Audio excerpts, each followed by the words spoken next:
There's one move in sales that instantly builds trust, and you don't have any of those awkward moments while using it. And most salespeople simply never use it. It's a difference between a call that goes great and a call that falls apart without getting the sale. This is the move that makes people say, wow, you really understand me. So what is the mind reader sales move? It's when you bring up the prospect's hidden doubts or concerns before they do. It builds trust instantly because they feel understood, not sold to. Let's talk about the moment that most people mess up a sales call. They pitch, the client hesitates, and then they start scrambling to defend the offer. But you can actually bring up the objection before the client even says it. You could disarm the doubt before it even shows up. That's what this move does. It's a power move that can help you on your next call, because the best salespeople lead the conversation by being one step ahead. The move is simple. You name their concern before they do. I call it pre-framing the objection. And when done right, it makes you look like a mind reader. Here's an example. Let's say you're selling a coaching program and you see some hesitation maybe. You would want to say something like this. Now, I understand that you might be thinking that this sounds great, but I've tried coaching before and it didn't work. Well, here's the thing. I want you to think about, what is it that you're trying to solve? What are you trying to solve? What would you want to get out of this coaching program? So you're actually relating to them. You want to relate to what is it, the problem that they're trying to solve. And you're anticipating what it is that they've already been through before. You're anticipating the next part of the conversation. Here's why this is so powerful. It lowers their guard and they don't have to defend their fears. It builds trust. People want to buy from someone who understands them. I want you to consider caring, really caring about your client and listening. Listening is so key. You must listen, because in listening, they feel heard. You're not arguing with their fear. What you're doing is you're joining it, and then you're redirecting it. And people actually feel it. They feel that you care about them. When you're redirecting them, you're actually helping them to do that overcoming of what it is that's going on in their head. Because imagine, we all have that voice in our head, right? And so what you're doing is helping them to redirect that voice. There are 3 key moments that you can use this in a real call. There are 3 key moments that you can use this move in a real call. And I'm about to teach you all 3. So one is going to be during discovery.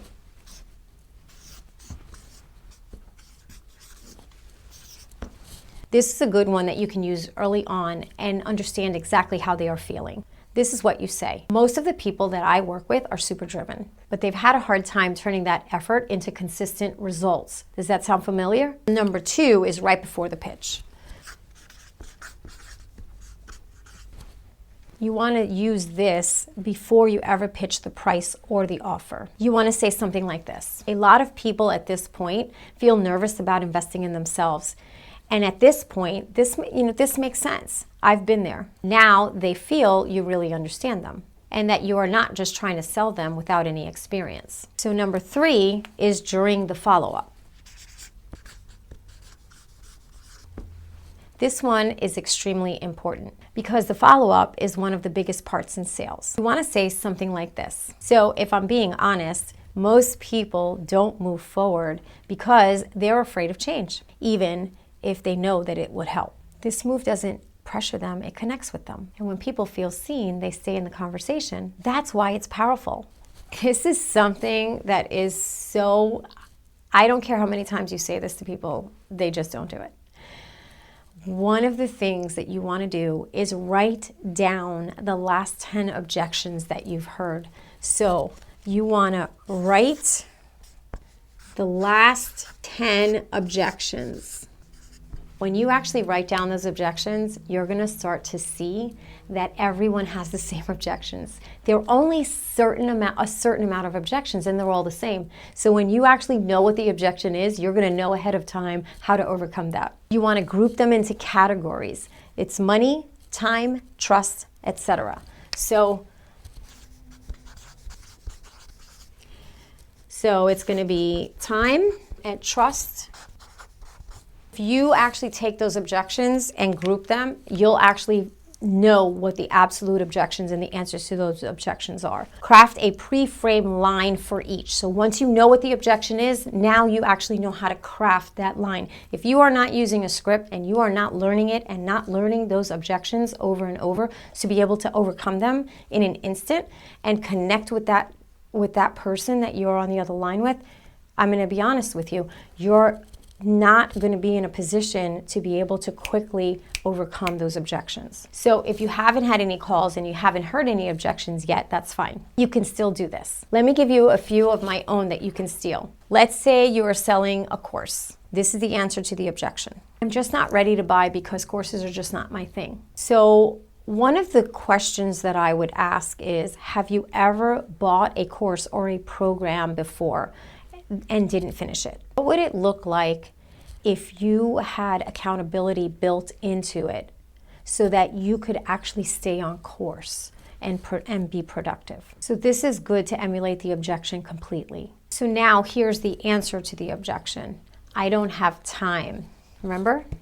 Time. That's why we made this, so that you can quickly get results without burning out. This is a perfect way to say to the prospect that you understand them. So the last objection is, the last program that I bought wasn't what they said it was. Now, that's an interesting one. So when was the last time that you bought a program and didn't complete it? Or when was the last time that you bought a program and it wasn't what they said it was? What to avoid. Now, a quick warning. This is actually something that only works when you're honest. So you must be authentically you. You must be honest. So you don't want to fake empathy. It's just not something you should do. So don't fake. No manipulation tactics. And you don't want to pre-frame every objection too early. It should not feel rehearsed. The goal isn't to predict their every thought. It's to actually show that you are listening, to show them that you've been here before and that you've actually helped people that are just like them to get through it. I've seen many great sales conversations, and here's what I know, is that the ones that win consistently are not necessarily the loudest, they're the clearest. They know their objections and they know how to lead. And they know how to make people feel safe in uncertain decisions. This one move, it's not a trick, it's a skill. And if you master it, then people won't just buy from you. They'll actually trust you. What I'm going to say to you, this is super important, is no matter what, you can learn all of this, but you must authentically want to help people. You authentically want to make that change that they're seeking to solve their problems. And so that is going to shine through. You caring about your client or your potential client is more important because they are going to feel that. So if this clicked for you, if it's made you rethink the way that you sell, that's good. Because the people who close at high level, they don't just wing it. They study, they train, and they lead. And if you're ready to lead like that, then this is your time. If you want to work with me one-on-one or you want to build this into your business, then check out the link below on my channel or email me.